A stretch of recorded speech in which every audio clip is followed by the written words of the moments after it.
Bulletin का बाकायदा आगाज करें और सबसे पहले हम आपको बता रहे हैं कराची वाले बिजली की कीमतों में बड़े इजाफे के लिए हो जाएं तैयार। कराची वालों के लिए बिजली 5 रुपये 27 पैसे फी यूनिट महंगी करने की दरखास्त। के इलेक्ट्रिक ने बिजली महंगी करने की दरखास्त नेपरा को जमा करा दी। नेपरा के इलेक्ट्रिक की दरखास्त पर 27 अप्रैल को समाअत करेगा। इजाफा मार्च की माहाना फ्यूल एडजस्टमेंट कीमत में मांगा गया। इजाफे से अवाम पर 8 अरब 59 करोड़ 20 लाख रुपए का बोझ बनेगा। पाकिस्तान स्टेट ऑयल का माली बहरान मजीद संगीन हो गया। LNG वाजिबात 500 अरब रुपए से तजावज़ कर गए। सुई नदरन गैस पर LNG के वाजिबात 279 अरब रुपए से भी तजावज़ कर गए। मजीद तफसीलात देखते हैं अशरफ खान की रिपोर्ट में। वाजिबात तारीख में पहली बार 500 अरब रुपए से भी तजावुज कर गए। जराए PSO के मुताबिक 512 अरब रुपए के तजावुजात में से पावर सेक्टर ने PSO को 167 अरब 24 करोड़ रुपए अदा करने हैं। PSO के लिए दरामदी RLNG भी माली बहरान का बड़ा सबब बन गई है। सुई नॉर्दर्न गैस पर दरामदी RLNG के वाजिबात 279 अरब रुपए की बुलंद तरीन सतह पर पहुँच गए हैं। PSO जराए के मुताबिक PIA ने PSO को 22 अरब 78 करोड़ रुपए अदा करने हैं। हुकूमत पाकिस्तान को प्राइस डिफरेंस क्लेम और रुपए की कदर में कमी होने पर 43 अरब रुपए अदा करने हैं। PSO ने दरामदी LNG और दरामदी फ्यूल के मद में 222 अरब रुपए अदा करने हैं और PSO ने मकामी रिफाइनरीज को 42 अरब 40 करोड़ रुपए अदा करने हैं। दरामदी बिल रिकॉर्ड सतह पर पहुंचने पर डॉलर आउट ऑफ कंट्रोल हो गया। इंटर बैंक में डॉलर 1 रुपये 48 पैसे महंगा होकर 185 रुपये 92 पैसे पर पहुंच गया। ओपन मार्केट में भी डॉलर 1.5 रुपये महंगा होकर 187 रुपये 50 पैसे का हो गया। मज़ीद तफसीलात देखते हैं इस रिपोर्ट में। एक बार फिर आउट ऑफ कंट्रोल, रुपया दबाव का शिकार। स्टेट बैंक की रिपोर्ट के मुताबिक एक दिन में इंटरबैंक में अमरीकी डॉलर 1 रुपये 48 पैसे महंगा होकर 185 रुपये 92 पैसे पर बंद हुआ। एक दिन में रुपए की कदर में 0.80% कमी हो गई। 3 रोज में इंटरबैंक में डॉलर 4 रुपये 37 पैसे महंगा हो चुका है। माहिरीन का कहना है कि चीन को जो 2.5 अरब डॉलर अदा किए गए वो रोल ओवर होकर वापस आने थे। इसमें ताखीर की वजह से प्रेशर बढ़ गया। माहिरीन का कहना है कि रवा माली साल 9 माह में दरामदी बिल 59 अरब डॉलर की रिकॉर्ड सतह पर पहुंच गया। बैरूनी कर्ज की अदायगी पर भी रुपया दबाव का शिकार है। देखिए जनाब, आज हमारे यहाँ एक और दिन खराब रहा कि इंटर बैंक के अंदर डॉलर आज 3 रुपये बढ़ गया। कल हमने 183 क्लोज किया था, आज 186 समथिंग हो गया। तो ये समझ में नहीं आ रही कि सब सूरत हाल क्या है, क्योंकि अब हमारे यहाँ जो पॉलिटिकल अनरेस्ट था वो भी काफ़ी हद तक बेहतर हो गया है और बड़ा अच्छा कारोबारी हल्के की तरफ से आया था रिस्पांस। इंटर बैंक के बाद ओपन मार्केट में भी डॉलर की ऊंची उड़ान जारी है। ओपन मार्केट में डॉलर 1.5 रुपये महंगा होकर 187 रुपये 50 पैसे पर पहुंच गया। ओपन मार्केट में यूरो 3 रुपये महंगा होकर 202 रुपये 50 पैसे और बरतानी पाउंड 3.5 रुपये महंगा होकर 244 रुपये पर पहुंच गया है। ओपन मार्केट में इमारती धर्म 40 पैसे महंगा होकर 50 रुपये 80 पैसे और सऊदी रियाल 40 पैसे इजाफे से 49 रुपये 80 पैसे पर पहुंच गया है। अशरफ खान, सिटी 21। कराची में मुनाफाखोर आपस से बाहर हो गए। शहरियों के लिए शिकंजबीन बनाना भी नामुमकिन साबित होने लगा। लीमू गाय के गोश्त से भी ज़्यादा महंगा हो गया, 800 रुपये फ़ी किलो में मिलने लगा। प्याज 60 रुपये फ़ी किलो तक पहुंच गई है, जबकि टमाटर 100 रुपये से कम होकर 80 रुपये फ़ी किलो पर आ गया है। भिंडी 120 से 150 रुपये फ़ी किलो तक दस्तयाब है, जबकि देसी टिंडा और मिर्चें 200 से 240 रुपये तक दस्तयाब हैं। दूसरी जानिब लौकी, पालक, मेथी और आलू समेत ज्यादातर सब्जियों की कीमतों में इस्तेकाम रहा।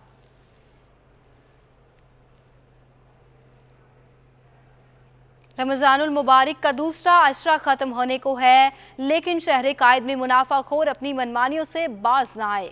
सब्जी मंडी और इलाकाई बाजारों में फलों के मुख्तलिफ रेट्स ने शहरियों को परेशान कर दिया। तफसीलात देखते हैं वसीम इफ्तिखार की रिपोर्ट में। सब्जी मंडी और इलाकाई बाजारों में फलों की कीमतों में होशरुबा फर्क आसमान छूती कीमतों ने शहरियों को परेशान कर दिया। सब्जी मंडी में सेब 116 रुपए से 120 रुपए फी किलो तक दस्तयाब हैं, जबकि इलाकाई बाजारों में सेब 250 से 300 रुपए फी किलो तक फरोख्त हो रहा है। सब्जी मंडी में कीवी का डिब्बा 333 रुपए का है, जबकि रिटेल में 900 रुपए तक फरोख्त किया जा रहा है। खरबूजा सब्जी मंडी में 47 रुपए फी किलो है, जबकि बाजारों में 60 से 70 रुपए तक फरोख्त हो रहा है। सब्जी मंडी में गर्मा 35 रुपए और रिटेल में 100 रुपए किलो तक फरोख्त हो रहा है। शहरी कहते हैं कि महंगाई के बाइस फल खाना भी मुश्किल हो गया है। 250 रुपए की पेटी अच्छा वाला सेब, लोग कहते हैं बाहर सस्ता है, तो कहाँ से सस्ता होगा? अच्छा सेब मंडी में महंगा है। केला तो फिलहाल महंगा है, क्योंकि बाहर एक्सपोर्ट होता है केला। केला अभी ईरान भी जाएगा, इसके बाद और थोड़ा महंगा होगा। गिनती करवा के लिए 145 रुपये दर्जन, तो आगे मैं कैसे बेचूंगा? ठीक है, छाबे की मजदूरी है, चौकीदार की मजदूरी है, गाड़ी का किराया है, आगे शापर लेने हैं, आगे मैं कैसे जाके बेचूंगा? शहर में मुख्तलिफ नर्क और मनमानी कीमतें महंगाई में इजाफे का सबब हैं, जिससे शहरियों की मुश्किलात बढ़ती जा रही हैं। इफ्तार में फ्रूट चाट के बुनियादी जूस के लिए भी भरपूर सप्लाई जारी है। मांग में इजाफे पर केले की कीमतें भी आसमान पर पहुंच गई हैं। सब्जी मंडी और इलाकाई बाजारों में केले की कीमतों में वाज़ेह फर्क नजर आ रहा है। मज़ीद तफसीलात देखते हैं कराची से वसीम इफ्तिखार की रिपोर्ट में। रमजानुल मुबारक में फ्रूट चाट के बगैर इफ्तार दस्तरखान अधूरा रहता है, जबकि केले के बगैर फ्रूट चाट भी नामुकम्मल होती है। इसी तरह रमजान में मांग बढ़ने पर जहां दीगर फलों की कीमतें आसमान पर हैं, तो केले के दाम भला कैसे कम हो सकते हैं। सब्जी मंडी में केले की फी पेटी 1200 रुपए से लेकर 3000 रुपए तक में दस्तयाब है। सब्जी मंडी में वाफिर मिकदार में केला ठट्ठा, साकरान और टंडोल अयार से लाया जाता है। ताजिर कहते हैं कि बेहतरीन और दर्जा अव्वल का केला ठट्ठा का होता है, जो सब्जी मंडी में 80 रुपए फी दर्जन और इलाकाई बाजारों में 200 रुपए फी दर्जन तक दस्तयाब है। ठट्टा का केला जो अच्छा केला होता है, कलर में अच्छा होता है, वो तकरीबन 3000-3500 तक पेटी उसकी होती है। केला थोड़ा बड़ा होता है, अच्छा होता है। ठट्टे वाला केला तकरीबन 80 रुपये दर्जन पड़ जाता है, वो अच्छा केला। बाकी ये जो केला होता है छोटा मिस्केल होता है, तकरीबन 30 रुपये दर्जन पड़ जाता है। खरीदारों का कहना है कि सरकारी नरखों पर अमल नहीं किया जा रहा, जिसके बायस महंगाई में इजाफा हो गया है। तो केले की बात है, केला तो फ़िलहाल महंगा है, क्योंकि बाहर एक्सपोर्ट होता है केला। केला अभी ईरान भी जाएगा, इसके बाद और थोड़ा महंगा होगा, क्योंकि बॉर्डर खुलने का होता है इसका, और वो आगे पीछे भी इंटरनेशनल मंडी, इसमें से फ्रूट आता भी है और जाता भी है। इसके लिए अच्छे से अच्छा केला जो 200 बेच रहे हैं ना, जो 145 लेके जा रहे हैं उसको 55 का पड़ेगा। 10 रुपये फी दर्जन केला खर्चा है, तो ज़ाहिर बात है 200-180 का बेचेगा वो। इफ्तार के दस्तरखान में फल लाजमी जुज समझे जाते हैं। शहरियों ने मुतालबा किया है कि हुकूमत फलों की कीमतों में कमी के लिए इकदाम करे। कैमरामैन अब्दुल कय्यूम शेख के हमरा वसीम इफ्तिखार, सिटी 21। वज़ीर आज़म शहबाज शरीफ की हिदायत पर यूटिलिटी स्टोर्स पर चीनी 15 रुपये कमी के बाद 70 रुपये फ़ी किलो, जबकि 10 किलो आटे का थैला 75 रुपये कमी के बाद 400 रुपये में फ़रोख्त होने लगा। महंगाई के मारे अवाम में खुशी की लहर दौड़ गई। तफसीलात देखते हैं महमूद रियाज की रिपोर्ट में। वज़ीर आज़म शहबाज शरीफ का गरीब अफराद के लिए एक और एहसन इक़दाम, यूटिलिटी स्टोर पर आटा और चीनी सस्ती कर दी। इमरान हुकूमत ने यूटिलिटी स्टोर पर 19 अशिया पर सब्सिडी दी, जिसमें चीनी की कीमत 85 रुपये फ़ी किलो और 10 किलो आटे की कीमत 475 रुपये मुकर्रर की गई थी। मगर नए मुंतखब वज़ीर आज़म शहबाज शरीफ ने महंगाई का नोटिस लेते हुए चीनी 15 रुपये और 10 किलो आटा 75 रुपये सस्ता कर दिया, जिसके बाद यूटिलिटी स्टोर पर चीनी 70 और 10 किलो आटा 400 रुपये में मिल रहा है। आवाम ने इस कमी का भरपूर खैर मकदम किया है। वज़ीर आज़म शहबाज शरीफ के आर्डर हैं ये, और उन्होंने अच्छा राय अमल इख्तियार की। जिस तरह अभी चीज़ों को सस्ता किया जा रहा है तो आवाम के लिए तो फ़ायदेमंद ही है ना। अब चीनी आप खुद कह रहे हैं 70 रुपये अभी मैं लेने आया हूँ, तो माशाल्लाह इससे और क्या आहिस्ता आहिस्ता गरीब आदमी के लिए तो यही फ़ायदा है ना, 5, 10, 15 रुपये। यूटिलिटी स्टोर पर अशिया की खरीदारी के लिए शनाख्ती कार्ड की शर्त भी लगाई गई है। ये शर्त आवाम के लिए मुश्किलात का बाइस बन रही है, मगर यूटिलिटी स्टोर इंतजामिया का कहना है कि दुकानदारों को यूटिलिटी स्टोर से खरीदारी से बाज रखने के लिए शनाख्ती कार्ड की शर्त रखी गई है। कैमरामैन अजमल शाह के हमरा महमूद रियाज, सिटी 21। अब आपको बताएं 11वीं बैनुल-अक़वामी दिफाई नुमाइश 15 से 18 नवंबर को मुनक़िद होगी।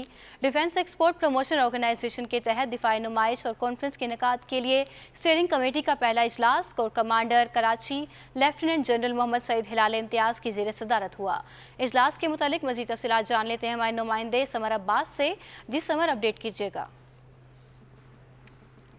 11वीं बैनुल-अक़वामी दिफाई नुमाइश कॉन्फ्रेंस जो 15 से 18 नवंबर को रवां साल कराची में मुनक़िद होगी। डिफेंस एक्सपोर्ट प्रमोशन ऑर्गेनाइजेशन के तहत दिफाई नुमाइश कॉन्फ्रेंस के इनेकाद की स्टीयरिंग कमेटी का पहला इजलास आज कराची में मुनक्किद हुआ, जिसकी सदारत corps commander Karachi lieutenant general Mohammad Saeed ने की। इस ज़ेर सदारत इजलास में वफाकी वजारतों से हुकूमत के सरकारी महकमों, मुसल्लह अफवाज, कानून नाफिज करने वाले इदारों के सीनियर अफसरान और इवेंट मैनेजर बदर एक्सपो सोल्यूशन के नुमाइंदों ने शिरकत की। इजलास का मकसद पाकिस्तान के मेगा इवेंट को बैनुल अक़वामी मयार के मुताबिक मुनक्किद कराने के लिए तमाम स्टेक होल्डर में आमांगी कायम करना है। International defence exhibition and seminar जनूबी एशिया का एक अहम इवेंट है जो डिफेंस एक्सपोर्ट प्रमोशन ऑर्गेनाइजेशन के तहत मुनक्किद की जाती है। कोरोना की आलमी वबा की वजह से 2020 में नुमाइश का इनेकाद ना हो सका और अब ये नुमाइश 4 साल के तातुल के बाद मुनक्किद की जा रही है। आइडियाज साल 2000 में आगाज के बाद से दिफाई मसनूआत बनाने वाले मालूमात के तबादले और दफाई शोबे में इश्तराक अमल को फरोग देने का अहम इवेंट बनकर उभरा था। दिफाई नुमाइश कॉन्फ्रेंस की स्टीयरिंग कमेटी के इजलास से खिताब करते हुए corps commander Karachi lieutenant general Mohammad Saeed ने कहा कि आइडियाज के 11वें एडिशन के इनेकाद टेक्नोलॉजी के तबादले और फरोग के लिए हमारे अज़म की तर्जुमानी करता है। उन्होंने ये भी कहा कि ये इवेंट आलमी अमन के इस्तेहकाम और तवाज़ुन के मुश्तरका मकासद को हासिल करने में मुआविन होने के साथ साथ आलमी बरादरी के साथ पाकिस्तान के स्ट्रेटेजिक ताल्लुकात को मजबूत बनाने में अहम किरदार अदा करेगा। दिफाई नुमाइशी कॉन्फ्रेंस आइडियाज के अब तक होने वाले तमाम एडिशन हुकूमती महकमों, मुसल्लह अफवाज, सरकारी और निजी दिफाई सनत तजारती अंजुमनों बिलखुसूस कराची के शहरियों की भरपूर सपोर्ट की वजह से भरपूर कामयाबी से मुनक्किद हुए हैं। जी बहुत शुक्रिया समर अब्बास, हमें अपडेट कर रहे थे।